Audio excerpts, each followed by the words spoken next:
आनंद महाराज का और दूसरा अनुरोधा आचार्य का। श्री कृष्ण के बारे में दो व्यक्ति का राय रखूंगा, तुम खुद तय करना कि गलत कौन है और सही कौन।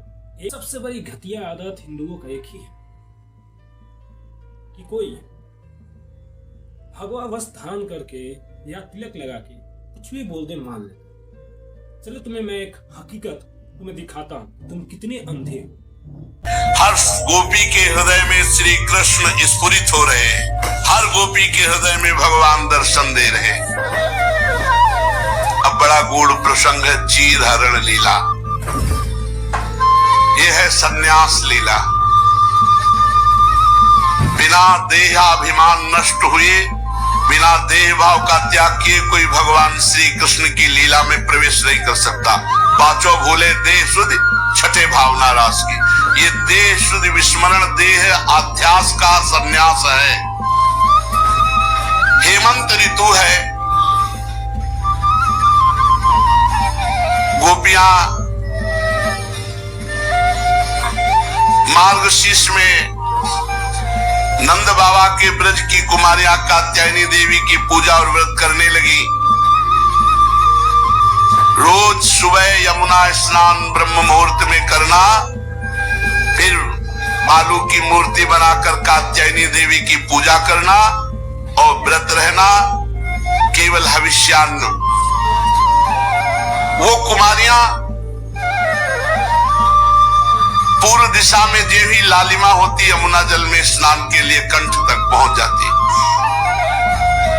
स्नान करती।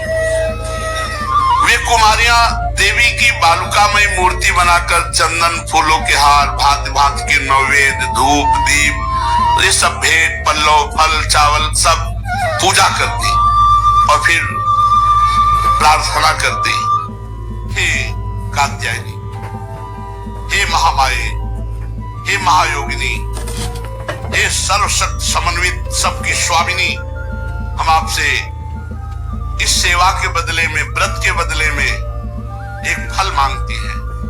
और वो फल क्या हो? सब कुमारी हैं, नौ किशोर अवस्था है और सब एक साथ जाती, किसी को ईर्ष्या नहीं है।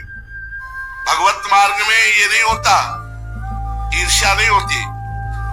महीना पूरा हुआ व्रत, पूरे महीने व्रत, कात्यायनी पूजा और नंद गोप सुतम देवी पतिम में कुरते नमः, इस मंत्र का जप।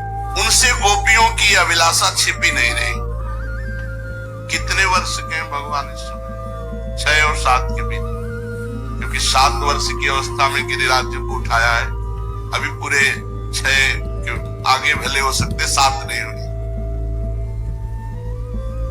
बालक है, वहां कोई दोष दृष्टि थोड़ी, पर ब्रह्म परमात्मा है। अब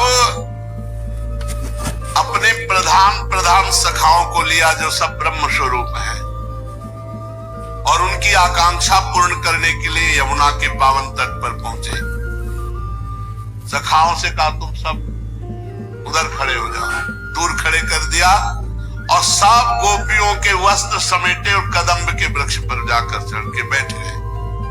सब गोपियां यहां तक स्नान करने की पद्धति कम से कम ना भी तो डूब जाए इतना धारा जो में जाना चाहिए, और कंठ तक तो सिद्ध बात है, लेकिन तैरना ना आवे तो कंठ तक के लिए मत जाना। नहीं, अपना नजदीक ही डुबकी लगा ले, जितने में तैरना नहीं आता तो क्या होगा।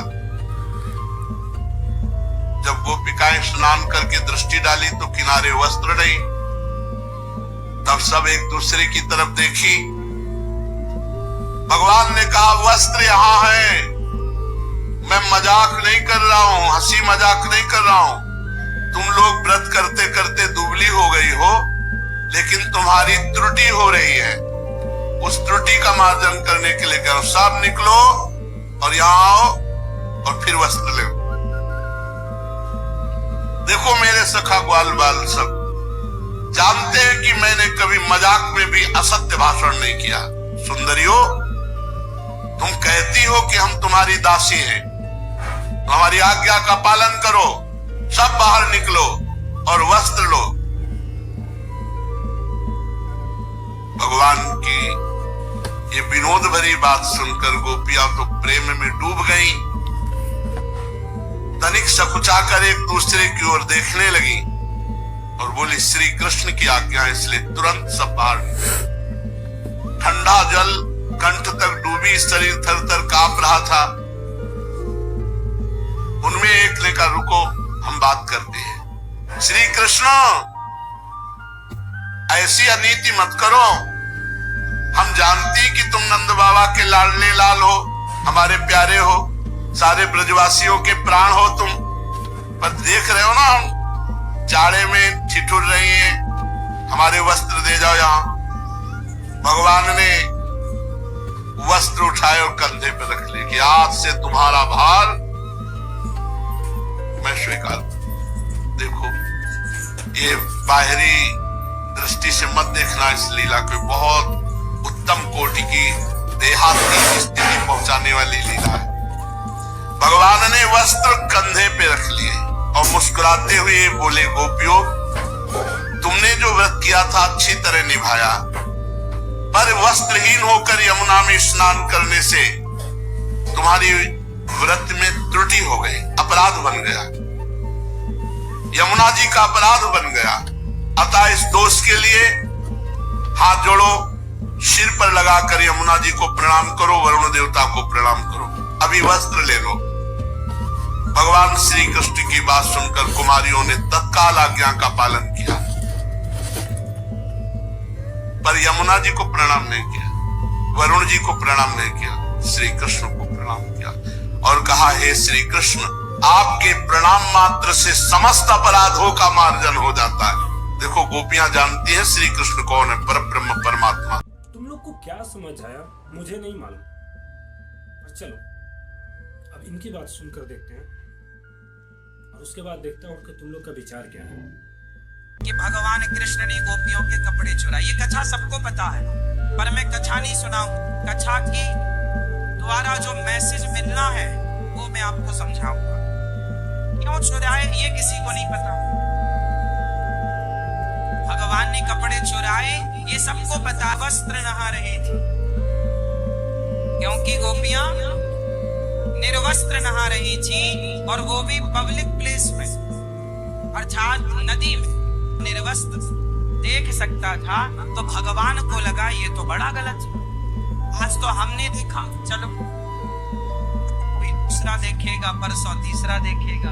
हमारी घर की बहन बेटियां हैं, कल इन्हें निर्वस्त्र कोई देखे तो किसी का मन का क्या भरोसा, उनका मन कहाँ चला जाए। इनके साथ कल को कोई दुराचार कर ले, कल इनको कोई पकड़ के इनके साथ गलत काम कर ले तो जिम्मेदार कौन। तो भगवान ने कपड़े चुरा लिए। फिर गोपियों ने कपड़े देखे, कहाँ है, अरे चोरी हो गए। फिर क्या तुमने चुराए हैं? हाँ हमने चुराए। क्यों चुराए? तुम निर्वस्त्र होके नहाती